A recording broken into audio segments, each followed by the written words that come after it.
BPT, MLT, anaesthesia, cardiology, radiology course ఏదైనా solution ఒకటే. Aurora university, Uppal, Hyderabad.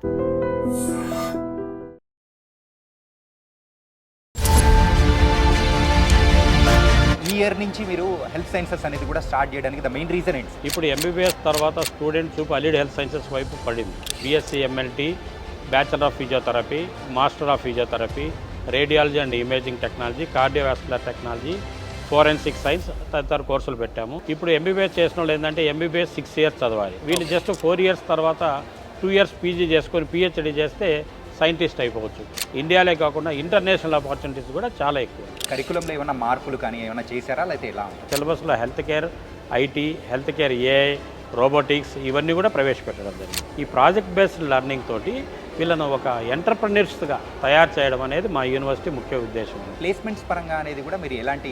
American యూనివర్సిటీస్తో collaboration అయ్యి Dubai universities, Singapore, మలేషియాతో కూడా international యూనివర్సిటీస్తో collaborate అయ్యాము. Fee structure అనేది కూడా ఎలా ఉంటుంది ఏంటి? 1 lakh to 1,25,000 వరకు ఫీజు ఉంటుంది. స్కాలర్షిప్స్ అనేది ఏమన్నా ప్రొవైడ్ చేస్తున్నారా మెరిట్ స్టూడెంట్స్ కానీ ఎలా? ఎస్ సార్, 2 crores వరకు మన అరోరా ఫౌండేషన్ ద్వారా స్కాలర్షిప్స్ కూడా ప్రొవైడ్ జరుగుతుంది. పారామెడికల్ కోర్సెస్ కోసం మనం ఇంకా ఎప్పుడు కూడా పక్క రాష్ట్రాల వైపు చూడాల్సిన అవసరం లేదు. మన పిల్లల్ని మన రాష్ట్రంలోనే మన భాష ఎక్కడైతే ఉంటుందో అక్కడే హ్యాపీగా చదువుకోవచ్చు. మన దగ్గర అలాంటి యూనివర్సిటీస్ ఉన్నాయా బ్రో అని మీరు అడిగారంటే ఉన్నాయండి. ఆ యూనివర్సిటీ ఏంటో కాదు, Aurora university school of allied health sciences అనేది కూడా స్టార్ట్ చేశారు. అండ్ ఈ యూనివర్సిటీ గురించి అండ్ వాళ్ళు ప్రొవైడ్ చేస్తున్న కోర్సెస్ ఎలా ఉంటాయి, ఫీ స్ట్రక్చర్ కానీ అండ్ తర్వాత ప్లేస్మెంట్స్ ఇలాంటివన్నీ వాటి గురించి కూడా మనకి ఎక్స్ప్లెయిన్ చేయడానికి ఇప్పుడు మనతో పాటు కూడా డాక్టర్ కేఏ ఆకాష్ గారు ఉన్నారు. ఆయన director strategic planning and school of health sciences గురించి మాట్లాడడానికి మనకు క్లియర్ కట్గా చెప్పడానికి ఉన్నారు. హాయ్ సార్, నమస్తే సార్. నమస్తే ఆకాష్ సార్, ఎలా ఉన్నారు సార్? బాగున్నాను sir. Fine sir, Aurora university అంటే ఎన్నో సంవత్సరాల నుంచి కూడా స్టార్ట్ చేసి ఒక ఎడ్యుకేషన్ సిస్టంలో ఉంది, మనం చూస్తూ ఉన్నాం. కానీ ఈ ఇయర్ నుంచి మీరు హెల్త్ సైన్సెస్ అనేది కూడా స్టార్ట్ చేయడానికి ద మెయిన్ రీజన్ ఏంటి సార్? కోవిడ్ తర్వాత హెల్త్ సైన్సెస్కి చాలా ఇంపార్టెన్స్ పెరిగింది సార్. స్టూడెంట్స్లో కూడా ముందు ఎంబీబీఎస్, బీడీఎస్, బీబీఎస్సీ పోయేవాళ్ళు. ఇప్పుడు ఎంబీబీఎస్ తర్వాత స్టూడెంట్ చూపు అలీడ్ హెల్త్ సైన్సెస్ వైపు పడింది. ఎందుకంటే అలీడ్ హెల్త్ సైన్సెస్లో చాలామందికి తెలియని స్కోపు, ఫ్యూచర్ ఉంది. ఇంటర్నేషనల్ ఆపర్చునిటీస్ కూడా చాలా ఎక్కువ ఉన్నాయి కాబట్టి అందులో చాలా కాంపిటీషన్ కూడా చాలా తక్కువ ఉంటుందన్నమాట. అలీడ్ హెల్త్ సైన్సెస్ చేస్తే 100% జాబ్ వచ్చే అవకాశం కూడా ఉంది. స్టూడెంట్స్ అందరూ కూడా క్యాంపస్లోనే ప్లేస్ అయిపోతారు. ఒక్కరు కూడా సర్టిఫికెట్స్ పట్టుకొని మాకు జాబ్ ఇవ్వండి అనే అవసరం లేదు. హాస్పిటల్సే వచ్చేసి మొత్తము స్టూడెంట్స్ అందరినీ కూడా తీసుకునే అవకాశం ఉంది కాబట్టి ఈ చాలా ఇంపార్టెన్స్ ఉంది. అలాగే ఈ చాలా యూనివర్సిటీస్ ఈ ఇంజనీరింగ్ ఇవి స్టార్ట్ చేస్తారు కానీ హెల్త్ సైన్సెస్ స్టార్ట్ చేయలేరు. ఎందుకంటే దీనికి చాలా ఎక్కువ ఎక్విప్మెంట్ కావాలి, స్టాఫ్ కూడా చాలా ఎక్కువ, ల్యాబ్స్ కూడా ఎక్కువ పెట్టాలి కాబట్టి ఎక్కువ ఇంజనీరింగ్, లా ఈ కోర్సెస్ పెడతారు. కానీ మన అరోరా మేనేజ్మెంట్ ఈ హెల్త్ సైన్సెస్ అనేది స్టార్ట్ చేయడం ఈ ఇయర్ నుంచి జరిగింది కాబట్టి మంచి ఆదరణ కూడా ఉంది. స్టూడెంట్స్ కూడా చాలా డిమాండ్గా ఉంది సార్ ఈ కోర్సెస్కి. ఓకే, ఏంటంటే నేను ఇంట్రడక్షన్లో చెప్పినట్టు కూడా పారామెడికల్ కోర్సెస్ అనేటప్పటికి చెన్నైలో ఉన్న యూనివర్సిటీస్ కానీ బెంగళూరు సైడ్ ఇటు సైడ్ వెళ్తున్నారు, ఎక్కువ వెళ్తారు సార్. ఇంకా అలాంటి అవసరం లేదంటారా? అలాంటి అవసరం లేదు, మన దగ్గరే అన్ని కోర్సెస్ ఉన్నాయి అన్నమాట. ఈ ఇయర్ వచ్చేసి BSc MLT, bachelor of physiotherapy, master of physiotherapy, radiology and imaging technology, cardiovascular technology, forensic science తదితర కోర్సులు పెట్టాము. నెక్స్ట్ ఇయర్ కూడా ఇంకా స్పెషలైజ్డ్ కోర్సెస్ కూడా ఇంట్రడక్షన్ చేస్తాము. యాజ్ పర్ ద రికార్డ్స్ ప్రకారం చూస్తే ఆఫ్టర్ కరోనా ఈ అలైన్డ్ సైన్సెస్ చదివే వాళ్ళ సంఖ్య అనేది కూడా పెరుగుతూ వెళ్తుంది. మరి వాళ్ళ ఫ్యూచర్ అనేది ఎలా ఉంటుంది అంటారు? వాళ్ళ ఫ్యూచర్ వచ్చేసి ఇప్పుడు చాలామంది ఏం చేస్తున్నారంటే ఇప్పుడు ఎంబీబీఎస్ పోతే ఎంబీబీఎస్ డాక్టరే అవ్వాలని ఉంది. కానీ అలీడ్ హెల్త్ సైన్సెస్ చేస్తే ఏంటంటే అలీడ్ హెల్త్ సైన్సెస్ చేసిన వాళ్ళు జస్ట్ హాస్పిటల్ అడ్మినిస్ట్రేషన్ అని ఎంబీఏ హాస్పిటల్ అడ్మినిస్ట్రేషన్ సైడ్ పోవచ్చు సార్. అట్లాగే ఎంపీహెచ్ అని ఉంది, మాస్టర్ ఆఫ్ పబ్లిక్ హెల్త్, అలాగే పోవచ్చు. ఇప్పుడు ఎపిడెమియాలజిస్ట్గా పోవచ్చు, కార్డియాక్ సైంటిస్ట్గా పోవచ్చు. ఇప్పుడు ఎంబీబీఎస్ చేసిన వాళ్ళు ఏంటంటే ఎంబీబీఎస్ 6 years చదవాలి, అలాగే ఎండి మళ్ళీ 3 years చదవాలి, మళ్ళీ డిఎం చదవాలి. ఇట్లా చేసిన తర్వాత కానీ సైంటిస్ట్ కాలేరు. వీళ్ళు జస్ట్ 4 years తర్వాత 2 years పీజీ చేసుకొని పిహెచ్డీ చేస్తే సైంటిస్ట్ అయిపోవచ్చు. ఇప్పుడు కార్డియాక్ సైంటిస్ట్ కానీ ఇవి కూడా సైంటిస్ట్ అయ్యే అవకాశం కూడా చాలా స్కోప్ ఉంది. అలాగే వీళ్ళు డిఫరెంట్ మెడికల్ కోడింగ్ కానీ ఇప్పుడు చాలా మీరు చూస్తున్నారు, మెడికల్ కోడింగ్ చాలా డిమాండ్ ఉంది. అలాగే డిఫరెంట్గా ఇప్పుడు మెడికో లీగల్ కోర్సెస్ చేయడానికి అలీడ్ హెల్త్ సైన్సెస్ చేసిన తర్వాత లా కూడా చేయొచ్చు. మెడికల్ లీగల్ కేసెస్ అన్నీ కూడా వాదించాలంటే మెడికల్ నాలెడ్జ్ ఉండాలి. అట్లే మెడికల్ కోడింగ్ చేయాలంటే మెడికల్ నాలెడ్జ్ ఉండాలి. అట్లే హెల్త్ సైకాలజిస్ట్. ఇప్పుడు మీరు చూస్తున్నారు చాలామంది ఈ సాఫ్ట్వేర్ దీనివల్ల టెన్షన్ అవడం వల్ల చాలా సైకలాజికల్ ప్రాబ్లమ్స్ కూడా వస్తున్నాయి. ఈ సైకలాజికల్ ప్రాబ్లమ్స్ వల్ల ఏంటంటే సైకాలజిస్టుల సంఖ్య కూడా చాలా పెరిగిపోయింది. కాబట్టి ఈ సైకాలజిస్ట్ పోవచ్చు, ఈ ఎంపీహెచ్ పబ్లిక్ హెల్త్లో పోవచ్చు, హాస్పిటల్ అడ్మినిస్ట్రేషన్లో పోవచ్చు, మెడికల్ కోడింగ్లో పోవచ్చు, ఇంకా కార్డియాక్ సైంటిస్ట్ కావచ్చు. ఇలాగా చాలా అవకాశాలు మన ఇండియాలో కాకుండా ఇంటర్నేషనల్ ఆపర్చునిటీస్ కూడా చాలా ఎక్కువ. సార్, మారుతున్న కాలానికి తగ్గట్టు ఈ హెల్త్ సైన్స్ విషయంలో కూడా బోల్డ్ అన్ని డెవలప్మెంట్స్ అనేది కూడా వచ్చాయి. Yes sir. మరి దానికి తగ్గట్టు ఈ కరికులంలో ఏమైనా మార్పులు కానీ ఏమైనా చేశారా, లేకపోతే ఎలా ఉంటుంది? ఎస్ సార్, మనది వచ్చేసి యూనిక్ ఫీచర్స్ చాలా ఉన్నాయి సార్. ఇది మల్టీలేయర్ ఫ్రేమ్వర్క్ అని చెప్పేసి మామూలుగా ఈ మల్టీలేయర్ ఫ్రేమ్వర్క్లో ఏమవుతుందంటే ఎవ్రీ సెమిస్టర్లో ఒక ఇంటర్న్షిప్ ఉంటుందన్నమాట. మామూలు మిగతా యూనివర్సిటీస్లో కరికులం ఎట్లుంటుందంటే ఫైనల్ ఇయర్లో 3 ఇయర్స్ చదివిన తర్వాత 4th ఇయర్లో ఇంటర్న్షిప్ పంపిస్తారు. అట్లా కాకుండా మేమేం చేస్తున్నామంటే ప్రతి ఇయర్లో 4th టర్మ్ వచ్చేసి ఇంటర్న్షిప్ ఉంటుంది. దీనివల్ల ఏంటంటే ప్రాజెక్ట్ బేస్డ్ లెర్నింగ్ ఉంటుంది. ఇప్పుడు స్టూడెంట్ వచ్చేసి హాస్పిటల్కి పంపించడం జరుగుతుంది ప్రతి సెమిస్టర్లో. పంపించినప్పుడు ఏంటంటే వాడు మామూలుగా స్టూడెంట్ ఏం చేస్తాడంటే రీసెర్చ్ ఓరియంటెడ్గా అతను ఇన్వాల్వ్ అయ్యేసి ప్రతి ఒక్కటి అబ్జర్వేషన్ చేయడం జరుగుతుంది. అలాగే ప్రాజెక్ట్ కూడా ప్రతి సెమిస్టర్ మనకు సబ్మిట్ చేయడం జరుగుతుంది. ముఖ్యంగా మనము ఏదో ఎగ్జామ్స్ పెట్టి స్టూడెంట్ని పాస్ చేసేటట్టు కాకుండా ఈ ప్రాజెక్ట్ బేస్డ్ లెర్నింగ్ తోటి వీళ్ళను ఒక ఎంటర్ప్రెన్యూర్స్గా తయారు చేయడం అనేది మా యూనివర్సిటీ ముఖ్య ఉద్దేశం అన్నమాట. ఉద్యోగం కోసం వెతుక్కునే బదులు ఉద్యోగాలు ఇచ్చేవాడిగా తయారు చేశారనేది మా లక్ష్యం. అంటే ఇంటర్న్షిప్స్ అనేది కూడా 3rd ఇయర్ అండ్ 4th ఇయర్లో మనం చూస్తూ ఉంటాం. Yes sir. కాకపోతే మన దగ్గర ఎప్పటి నుంచి ఇంటర్న్షిప్ ప్రోగ్రామ్ అనేది కూడా మొదలవుతుంది? ఎవ్రీ సెమిస్టర్లో 4th టర్మ్ వచ్చేసి ఇంటర్న్షిప్కి పోతాడు సార్. ప్రతి సెమిస్టర్లో ఇంటర్న్షిప్కి పంపించడం జరుగుతుంది. హాస్పిటల్ విజిట్స్ ఉంటాయి. దీనివల్ల ఏంటంటే స్టూడెంట్ ప్రత్యక్షంగా చూసి నేర్చుకునేది ఉంటుందన్నమాట. మనం థియరీ బేస్డ్ కంటే కూడా ప్రాక్టికల్ ఓరియంటెడ్ సిలబస్ ఎక్కువ పెట్టామన్నమాట. దీనివలన వాళ్ళకి ప్రొఫిషియన్సీ పెరుగుతుంది, ఎఫిషియన్సీ కూడా పెరుగుతుంది. అలాగే జాబ్ తెచ్చుకోవాలి అనుకునేటప్పుడు ఇంటర్న్షిప్స్ కానీ సర్టిఫికేషన్స్ కానీ ఇవన్నీ చాలా ఉపయోగపడుతుంటాయి. మనం చాలా మంది మనం చూస్తూ ఉంటాం. వాళ్ళు ప్లేస్ అవ్వడానికి కూడా ఇవన్నీ బాగా ఉపయోగపడుతుంది. 100%. దానికి తగ్గట్టు సర్టిఫికేషన్స్ వైజ్ కానీ ఏమైనా మనం ప్రొవైడ్ చేస్తున్నాం? ఎక్స్టర్నల్ సర్టిఫికేషన్స్ ఉంటాయండి. వీళ్ళకి వచ్చేసి మామూలుగా లాంగ్వేజెస్ కూడా 3 లాంగ్వేజెస్ నేర్పించడం జరుగుతుంది. ఫ్రెంచ్ ఉంటుంది, జర్మనీ ఉంటుంది, స్పానిష్ ఉంటుంది. ఎక్కువ ఇప్పుడు వచ్చేసి అవకాశాలు వచ్చేసి ఇంటర్నేషనల్గా కూడా ఎక్కువ అవకాశాలు ఉన్నాయి. సపోజ్ జీరియాట్రిక్ కేర్ ఉంది. ఇప్పుడు ఫారిన్లో మీరు చూస్తే జపాన్ కానీ, జర్మనీ కానీ, యూకే కానీ ఎక్కువ జీరియాట్రిక్ కేర్కి మన నుంచి నర్సులను తీసుకుంటూ ఉంటారు. మామూలు నర్సెస్కి 3 to 4 lakhs ఉంది payment per month. Yes sir. అలాగే మన అలీడ్ హెల్త్ కేర్ వాళ్ళు కూడా అవసరం చాలా ఎక్కువ ఉంది. కాబట్టి అది దృష్టిలో ఉంచుకొని ఈ జర్మన్ కానీ, స్పానిష్, ఫ్రెంచ్ ఈ 3 లాంగ్వేజ్ పిల్లలకు నేర్పించడం జరుగుతుంది. అలాగే హెల్త్ కేర్ ఐటీ కూడా నేర్పిస్తాం అనమాట. హెల్త్ కేర్ ఐటీ మీరు చూసినట్టు ఆర్టిఫిషియల్ ఇంటెలిజెన్స్ ఇప్పుడు ప్రతి రంగంలో అడుగుపెట్టింది. అలాగే హెల్త్ కేర్ రంగంలో కూడా ఆర్టిఫిషియల్ ఇంటెలిజెన్స్ వచ్చేసి రోబోటిక్స్ ఉంది. రోబోటిక్స్ కూడా రోబోట్స్ వచ్చేసి ఇప్పుడు సర్జరీ చేస్తున్నాయని మనం వింటున్నాం. ఇప్పుడు రోబోట్స్ వచ్చేసి మామూలుగా హ్యూమన్ కూడా మొత్తం రిప్లేస్ చేస్తుంది. అలాగే ఒక హాస్పిటల్లో మొత్తం డాక్టర్స్, నర్సెస్, టోటల్ అటెండెంట్స్ అన్నీ కూడా రోబోట్స్తో చేసేటట్టు ఒక దుబాయ్లో ఒక హాస్పిటల్ కూడా ప్రవేశపెట్టడం జరిగింది.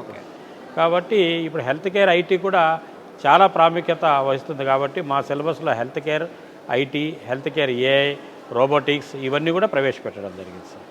అండ్ హెల్త్ కేర్ విషయానికి వచ్చేటప్పుడు మీరు అన్నట్టు కూడా టెక్నాలజీ అనేది కూడా ఇంక్లూడ్ చేసేసి ఇస్తూ ఉన్నారు. Yes sir. మరి దానికి తగ్గట్టు క్లాసెస్ కానీ అండ్ ఏమైనా స్పెషల్గా ప్రొవైడ్ చేస్తున్నారు సార్? హెల్త్ కేర్ క్లాసెస్ కూడా ఉంటాయి సార్. సిలబస్లోనే మేము కరికులం డిజైన్ చేసాం కంపల్సరీ. స్టూడెంట్స్ ఏం చేస్తారంటే కరికులంలో లేదంటే చదవరు సార్ కష్టపడి. కాబట్టి కరికులంలోనే మనం ఇది యాడ్ చేయడం జరిగింది. హెల్త్ కేర్ ఐటీ అనేది కానీ ఇవన్నీ ఏఐ, మిషన్ లెర్నింగ్, ఈ హెల్త్ కేర్ ఇన్ఫర్మాటిక్స్, రోబోటిక్స్ ఇవన్నీ కూడా చదువుతాడు స్టూడెంట్.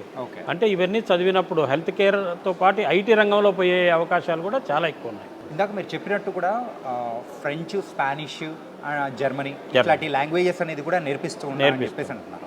అంటే అలాంటివి నేర్పించడం ద్వారా మరి పిల్లలకు కానీ వాళ్ళ అంటే అక్కడికి వెళ్ళి చదువుకోవడానికి లేకపోతే అక్కడికి వెళ్ళి జాబ్ చేయడానికి చదువుకోవడానికి ఉపయోగపడుతుంది, జాబ్ చేయడానికి కూడా ఉపయోగపడుతుంది. ప్రతి స్టూడెంట్ ఏం చేస్తున్నారంటే ఇప్పుడు ఇంటర్నేషనల్ మనం చూస్తున్నాం, ఇప్పుడు బీటెక్ అయిపోతానే యూఎస్ పోతారు. అవును సార్. అలాగే మన స్టూడెంట్స్ కూడా హెల్త్ కేర్ పిల్లలకు కూడా ఒక 3-4 ఇయర్స్ అబ్రాడ్ పోయి కొంచెం మనీ ఎర్న్ చేసుకొని, ఎందుకంటే మంత్లీ 3 lakhs రూపీస్ వాళ్ళకి సంపాదించుకునే అవకాశం ఉంది. కాబట్టి ఇక్కడికి వచ్చి తర్వాత మన ఇండియాలోకి వచ్చేసి ఎంటర్ప్రినర్స్గా ఎదిగే అవకాశం ఉంది. అక్కడ అబ్రాడ్ ఎక్స్పీరియన్స్ కూడా వాళ్ళకు ఉపయోగపడేది. ఎడ్యుకేషన్కు పోవచ్చు, అలాగే జాబ్ ఆపర్చునిటీస్ కూడా చాలా ఎక్కువ ఉన్నాయి సార్ మా స్టూడెంట్స్కి. సార్ ఈ లాంగ్వేజెస్ నేర్పించడం కానీ ఎప్పటి నుంచి మొదలవుతుంది? ఫైనల్ ఇయర్లోనా లేదు, ఫస్ట్ ఇయర్ నుంచి మొదలవుతుంది సార్. ఓకే, ఫస్ట్ ఇయర్ నుంచే మొదలవుతుంది. ఎందుకంటే ఒక్క రోజులో వచ్చేది కాదు అది. A1 A2 సర్టిఫికేషన్ ఉంటుంది, B1 B2 ఉంటుంది, C లెవెల్ ఉంటుంది. కాబట్టి ఆ లెవెల్స్ కూడా చదవాలంటే 2-3 ఇయర్స్ స్టూడెంట్ పడుతుంది. కాబట్టి అయిపోయిన తర్వాత కోర్స్ అయిపోయిన తర్వాత మళ్ళీ 2-3 ఇయర్స్ వేస్ట్ చేసుకునే బదులు ఇప్పటి నుంచే ఇప్పుడు హెల్త్ కేర్ ఐటీ కూడా మన వాళ్ళు ఏం చేస్తున్నారంటే అమీర్పేటకు పోయి నేర్చుకుంటూ ఉంటారు కోర్సు. అట్లా పోయే అవకాశం అవసరం లేదనమాట. మా యూనివర్సిటీ చేరిన పిల్లలకి ఎవ్రీథింగ్ ఇక్కడే ఉంటుంది. ఐటీ కోర్సెస్ ఉంటాయి, ఫారిన్ లాంగ్వేజెస్ ఉంటాయి, కంప్యూటర్ లాంగ్వేజెస్, ఈ సర్టిఫికేషన్స్ కూడా మేమే ప్రొవైడ్ చేస్తాం. ఈ ఫీజులోనే అది కూడా యాడ్ చేయడం జరుగుతుంది. ఓకే, అంటే స్పెషల్గా మళ్ళీ ఫీజు డిమాండ్ చేయడం కానీ లేదు సార్, ఈ దీంట్లోనే యాడ్ చేస్తాం. టోటల్ ఇంక్లూడింగ్ సర్టిఫికేషన్ ఫీజెస్ కూడా దీంట్లోనే యాడ్ చేయడం జరుగుతుంది. ఇంటర్నేషనల్ స్టూడెంట్ ఎక్స్చేంజ్ ప్రోగ్రామ్ అనేది కూడా జరుగుతూ ఉంటుంది కదా సార్. అది కూడా ఏంటంటే అక్కడ ఒక యూనివర్సిటీ అండ్ ఇక్కడ మన యూనివర్సిటీస్తో కొలాబ్ అయిన వాళ్ళతోనే ఉంటుంది. Yes sir. అలాంటి కొలాబరేషన్స్ ఏమన్నా ఉన్నాయి? కొలాబరేషన్స్ ఉన్నాయి సార్. మనకి అమెరికన్ యూనివర్సిటీస్తో కొలాబరేషన్ అయ్యి, దుబాయ్ యూనివర్సిటీస్, సింగపూర్, మలేషియాతో కూడా ఇంటర్నేషనల్ యూనివర్సిటీస్తో కొలాబరేట్ అయ్యాము. మన స్టూడెంట్స్ ఎక్స్చేంజ్ ప్రోగ్రామ్ జరుగుతుంది. అక్కడ స్టూడెంట్స్ ఇక్కడికి రావచ్చు, మన స్టూడెంట్స్ అక్కడికి పోవచ్చు. అలాగే ఇంటర్న్షిప్స్ కూడా, ఇంటర్నేషనల్ ఇంటర్న్షిప్స్ కూడా చేసే అవకాశం మన యూనివర్సిటీ స్టూడెంట్స్కి ఉంది. ఏ యూనివర్సిటీలో లేని స్పెషల్ ఫీచర్స్ అన్నీ మన యూనివర్సిటీలో ఉన్నాయి. ఒక్కసారి స్టూడెంట్ మన మీద నమ్మకంతో ఇక్కడికి వస్తున్నాడు కాబట్టి అతనికి అన్ని విధాలుగా తల్లిదండ్రులు అయితే ఎలాగ ఆలోచిస్తారో మన స్టూడెంట్, మన బిడ్డ ఫ్యూచర్ బాగుండాలని, అలాగే మన స్టూడెంట్స్ కూడా మంచి ఫ్యూచర్ ఉండాలని చెప్పి మేము ఆలోచించి ఇవన్నీ పెట్టడం జరిగింది. ఓకే, 100% జాబ్తోనే పోతాడు మా స్టూడెంట్ బయటికి వెళ్ళేట 100%. స్టూడెంట్స్ వాళ్ళ ఎంత ఆలోచించినా కానీ పేరెంట్స్ మైండ్లో మాత్రం ఒక్కటే ఉంటుంది. ఏంటంటే మనం చేర్పించే చోట వాడు బయటికి వచ్చేటప్పుడు ఒక ప్లేస్మెంట్ అనేది తీసుకొని బయటికి రావాలి. 100%. మరి ప్లేస్మెంట్స్ పరంగా అనేది కూడా మీరు ఎలాంటి అంటే ప్లేస్మెంట్ పరంగానే సార్, మనం ఫస్ట్ ఇయర్ నుంచి ఇప్పుడు ఫైనల్ ఇయర్లో క్యాంపస్ ప్లేస్మెంట్స్ అని, ఈ ప్లేస్మెంట్ ట్రైనింగ్ అని, ఇవన్నీ ఫైనల్ ఇయర్లో ఉంటాయన్నమాట. అప్పటికప్పుడు స్టూడెంట్కి చేస్తే రాదనమాట. ఇంటర్వ్యూ స్కిల్స్ కానీ, ఈ క్యాంపస్ రిక్రూట్మెంట్ ట్రైనింగ్ కానీ మేము ఫస్ట్ ఇయర్ నుంచే సాఫ్ట్ స్కిల్స్ ఇవన్నీ కూడా ఫారిన్ లాంగ్వేజ్ కానీ, ఐటీ కోర్సెస్ కానీ ఫస్ట్ సెమిస్టర్ నుంచే స్టార్ట్ చేయడం జరుగుతుంది. కాబట్టి ఫైనల్ ఇయర్లో స్టూడెంట్స్ ఎప్పుడు కూడా బయటికి పోవాలి, జాబ్ చేయాలి, ఈ యాస్పిరేషన్లో ఉంటాడు. ఫైనల్ ఇయర్లో అతనికి ఈ టెన్షన్స్ పెట్టకుండా ఫస్ట్ సెమిస్టర్ నుంచే మనం ప్రతి సెమిస్టర్కు పెడుతున్నాం కాబట్టి ఒక్కసారి బర్డన్ కాకుండా మన education plus other curricular activities plus other certifications ఇవన్నీ కూడా ఫస్ట్ సెమిస్టర్ నుంచే స్టార్ట్ చేయడం జరుగుతుంది. కాబట్టి స్టూడెంట్ చాలా ఈజీగా పాస్ అయిపోతాడు, చాలా ఈజీగా బయట జాబ్ కూడా తెచ్చుకోగలుగుతాడు. జాబ్ తెచ్చుకునేదే కాకుండా 10 మందికి జాబ్స్ ఇచ్చేవానిగా తయారు చేస్తాం. తయారు చేయించడానికి అంటే ఆ ఎంప్లాయ్మెంట్ క్రియేట్ చేసేదానికి సపరేట్గా ప్రోగ్రామ్ ఏమన్నా డిజైన్ ఎంటర్ప్రెన్యూర్షిప్ స్కిల్స్ అని చెప్పేసి సపరేట్గా ఎంటర్ప్రెన్యూర్షిప్ ప్రోగ్రామ్ ఉంటుంది. ఎంటర్ప్రెన్యూర్షిప్ సెల్ కూడా ఏర్పాటు చేస్తాం జరిగింది సార్. అంటే వాళ్ళే ఒక కంపెనీ స్టార్ట్ చేసే కైండ్ ఆఫ్ థింగ్. స్టార్టప్స్ కూడా మేము ఎంకరేజ్ చేస్తాం సార్. ఈ హెల్త్ సైన్సెస్ విషయానికి వచ్చేటప్పటికి ఎక్కువ జాబ్స్ అనేది కూడా హాస్పిటల్స్లో మనం చూస్తూ ఉంటాం. Yes sir. మరి హాస్పిటల్స్తో టైఅప్ కానీ అలాంటివి ఏమన్నా ఉన్నాయా? మనకు మోర్ దాన్ 50 హాస్పిటల్స్తో టైఅప్ ఉంది సార్. హాస్పిటల్స్, రిప్యూటెడ్ హాస్పిటల్స్ అన్నిటితో కూడా టైఅప్ ఉంది. వీళ్ళు ఫస్ట్ సెమిస్టర్ నుంచి హాస్పిటల్ పోయి క్లినికల్ అటాచ్మెంట్ కూడా ఈ చేసుకొని క్లినికల్ ట్రైనింగ్స్ కూడా హాస్పిటల్స్లోనే తయారు చేయడం జరుగుతుంది. క్లినికల్ అటాచ్మెంట్ వచ్చేసి హాస్పిటల్స్లో, డయాగ్నోస్టిక్ సెంటర్స్లో, క్లినిక్స్లో, రీహాబిలిటేషన్ సెంటర్స్లో, వీటన్నిటిలో కూడా ఇవ్వడం జరుగుతుంది. ఓకే, ఇందాక మనం మాట్లాడుకునేటప్పుడు గెరియాట్రిక్ కేర్ అని చెప్పేసి మీరు ఒకటి మెన్షన్ చేశారు. Yes sir. సో దాని గురించి కొంచెం క్లియర్గా ఎక్స్ప్లెయిన్ చేయగలుగుతారు? జీరియాట్రిక్ అంటే కూడా ఓల్డ్ ఏజ్ పీపుల్ సార్. మనం సపోజ్ మనం జర్మనీ తీసుకున్నా, జపాన్ తీసుకున్నా, యూకే తీసుకున్నా కూడా ఓల్డ్ ఏజ్ పీపుల్ వచ్చే 65% అబవ్ ఉన్నారు. మన ఇండియాలో 65% అబవ్ యంగ్స్టర్స్ ఉన్నారు.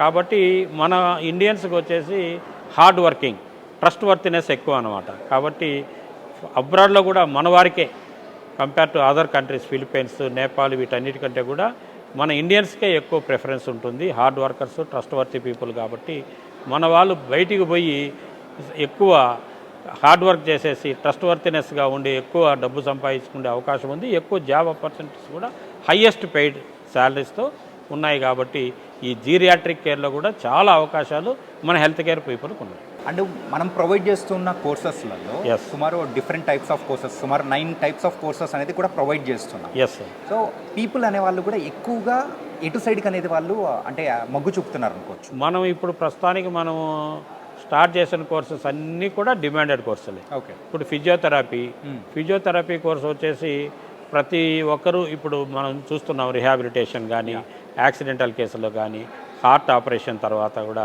ప్రతి డాక్టర్, ఆర్థోపెడిక్ డాక్టర్ అయితేమి, హార్ట్ స్పెషలిస్ట్ అయితేమి, ప్రతి ఒక్కరు మీరు ఎక్సర్సైజ్ థెరపీ చేయండి, ఫిజియోథెరపీ చేసుకోండి అని చెప్పి ప్రతి ఒక్కటి మనం, ఎందుకంటే ఎక్సర్సైజ్ మన వాళ్ళు చేయరు కాబట్టి ప్రతి ఒక్కరు ఎందుకంటే ఇప్పుడు హార్ట్ చేసినంత మాత్రాన మనం కూర్చొని తింటే మళ్ళీ హార్ట్ అటాక్ వచ్చే ప్రమాదం ఉంది, మళ్ళీ ఈ ఫ్యాట్ చేరే ప్రమాదం ఉంది. కాబట్టి ఈ ఫిజియోథెరపీ వాళ్ళు కొన్ని ఎక్సర్సైజులు మనకు చెప్తారు. ఈ డాక్టర్స్ బిజీ షెడ్యూల్ వలన డాక్టర్ పెద్దగా కేర్ తీసుకోలేరు కాబట్టి ఫిజియోథెరపీ డాక్టర్ అనేది ఇంట్రెస్ట్ చేస్తారు. అప్పుడు మనకు పాతకాలంలో ఫిజియోథెరపిస్టులు అనేవాళ్ళు కనబడేవాళ్ళు కాదు.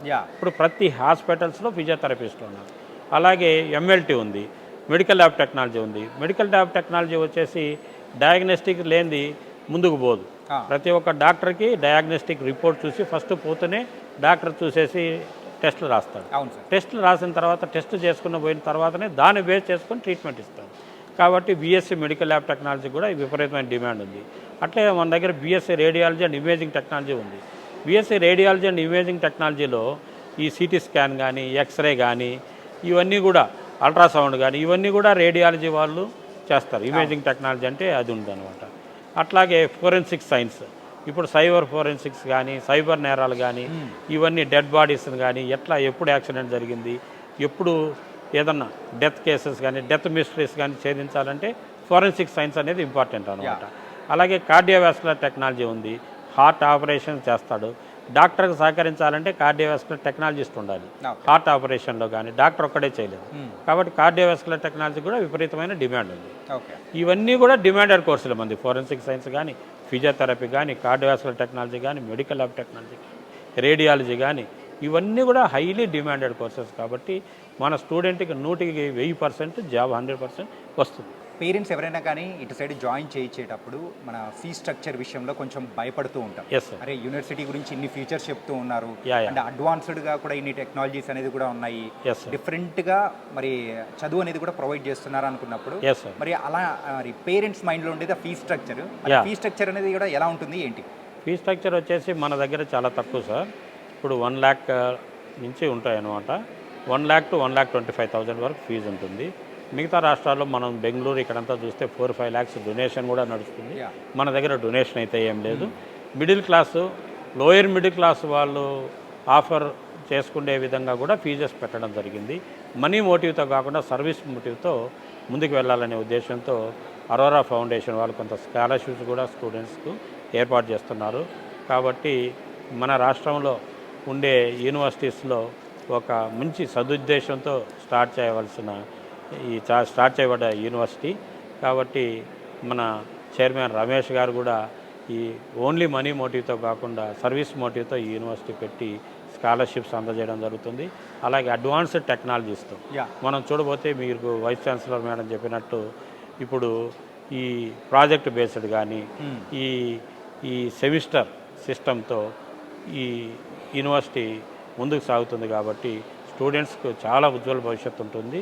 ఎంటర్ప్రెన్యూర్స్గా కూడా తయారయ్యే అవకాశాలు చాలా ఎక్కువ ఉన్నాయి కాబట్టి స్టూడెంట్స్, పేరెంట్స్ అందరూ కూడా ఇంట్రెస్ట్ చూపించి ఇంకా చాలామందికి అవేర్నెస్ లేదు.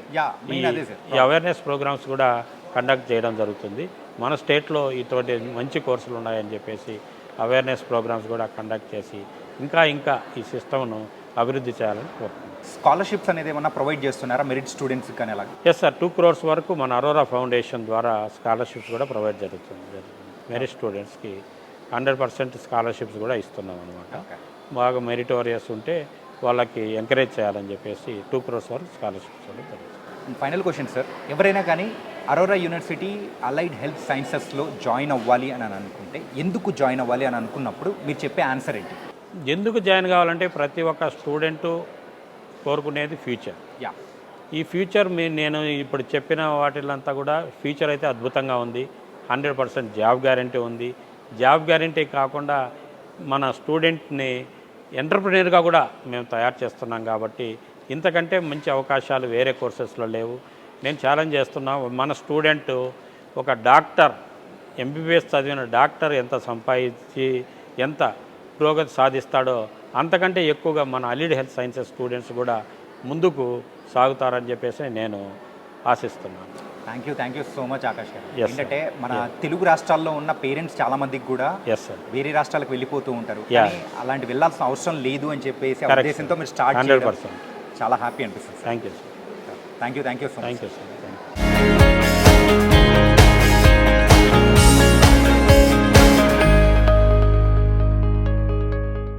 And for more videos, Please subscribe to iDream. Please subscribe to iDream. Please subscribe iDream. And please subscribe to iDream. For more videos, subscribe to iDream.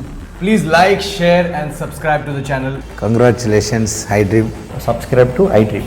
Subscribe to iDream. So, subscribe to iDream Media. iDream team అందరికి huge congratulations. Please subscribe iDream Media. Please subscribe to iDream. Subscribe iDream. Please subscribe to iDream. iDream అంటే నా కళల ఛానల్ను subscribe చేసుకున్న నోరు తిరుగుతలేదు, మీరైతే గంట గుర్తు కొట్టండి. For more such videos, please subscribe to iDream. Subscribe to iDream. Please subscribe to iDream. Please subscribe iDream Media. Please do subscribe to iDream. Please subscribe to iDream Media. For best entertainment and information, please subscribe iDream. And don't forget to subscribe to iDream.